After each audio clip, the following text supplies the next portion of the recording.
What's up, you guys? My name is Aubrey and this is my channel, and today we're going to be talking about the EIDL loan program and how to request more funds through the EIDL loan program, specifically from the perspective of a gig worker, an independent contractor, or a solo entrepreneur.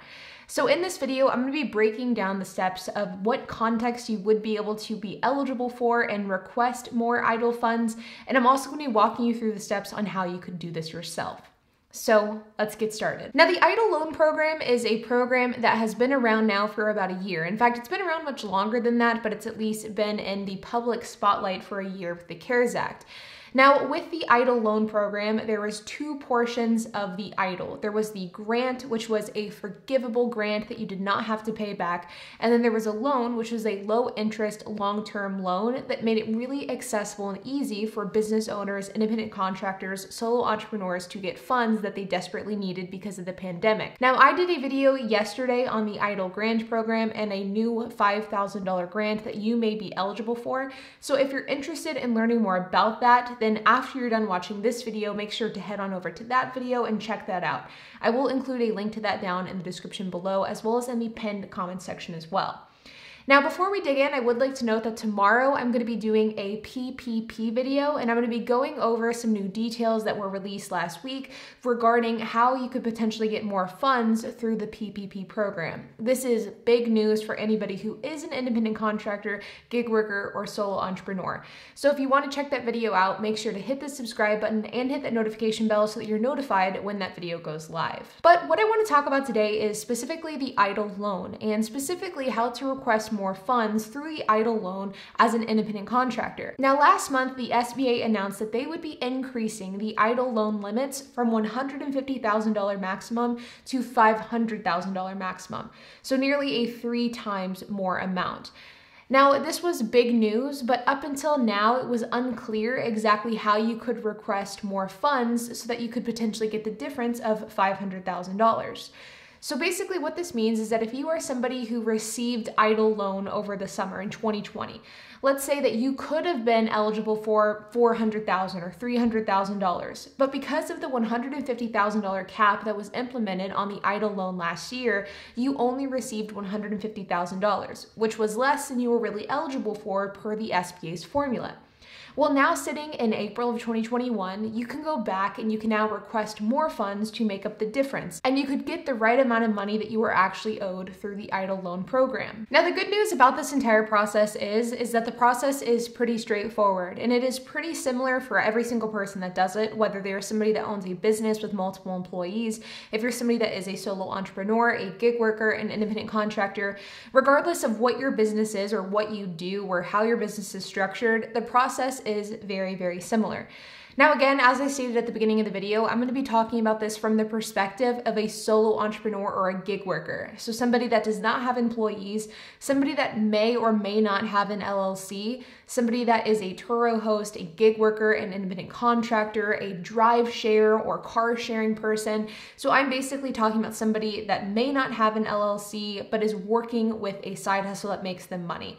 So that is kind of the context that I am bringing into this situation right here as I go through the instructional video.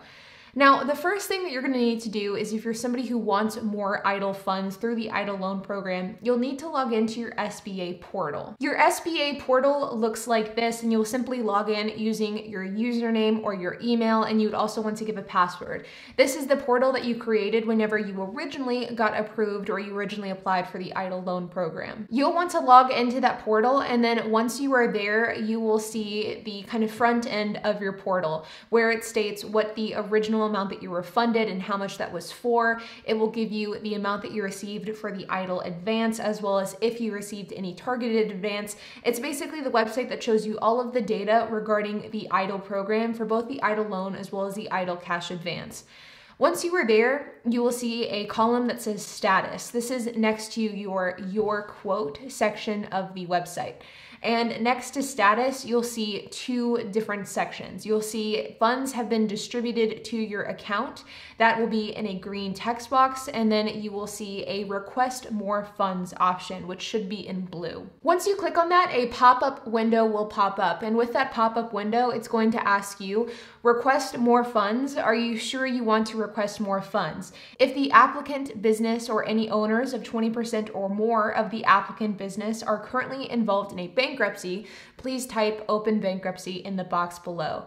Then it will give you a text box, which you can either type out open bankruptcy or you can type out what has changed from your previous business, if anything. Now, there isn't like a requirement that you have to type anything here. If nothing has changed regarding your business and if there is no open bankruptcy, then simply leave it blank and click submit. Once you type in the type box, you will then be taken to another page, which will then allow for you to see how much money you want to request through the EIDL loan increase. And it will give you the option to toggle between $150,000 and $500,000.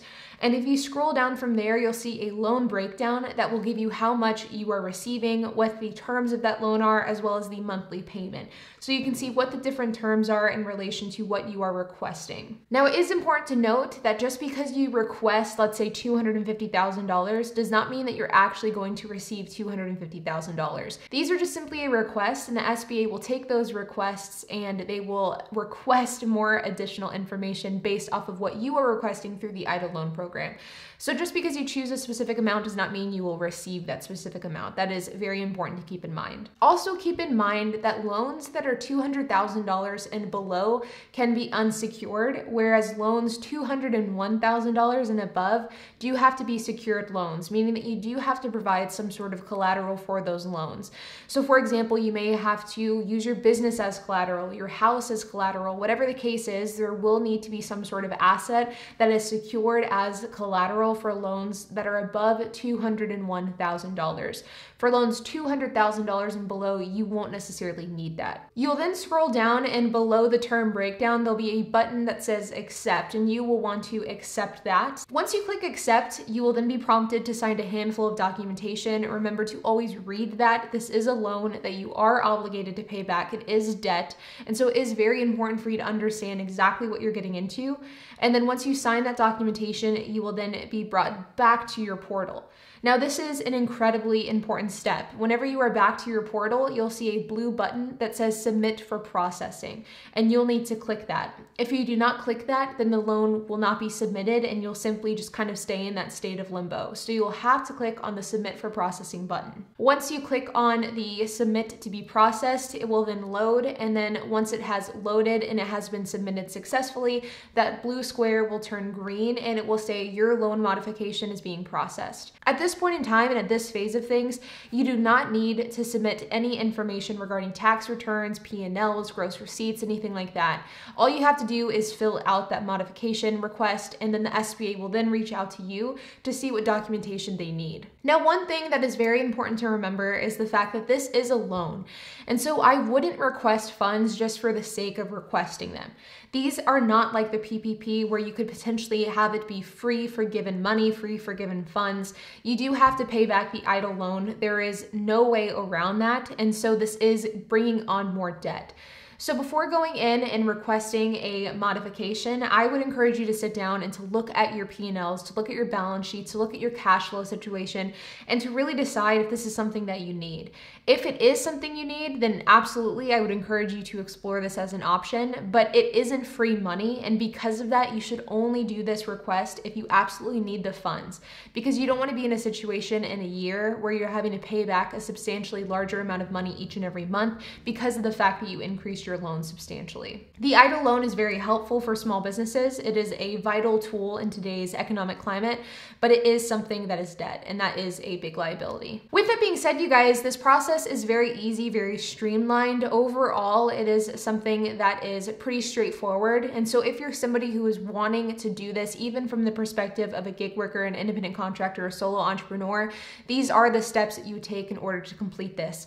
Now, I can do a video in the future talking about what documentation you may need to provide for this loan request once I have that information. So stay tuned for that, because I can walk you through the process of providing those tax returns, of providing those P&Ls, and so on and so forth. Now, like I said at the beginning of the video, I do have a PPP video coming out tomorrow, which will walk you through a new act that has been proposed that could potentially allow for you, an independent contractor, solo entrepreneur, gig worker, to get significantly more funds through the PPP. So if you're interested in checking out that video, then stay tuned for tomorrow's video. But like always, if you have any questions, comments, or if you have anything to add, then make sure to leave a comment down below. I will be doing an FAQ video at some point this week, so leave your comments down below and I could address them in that FAQ video.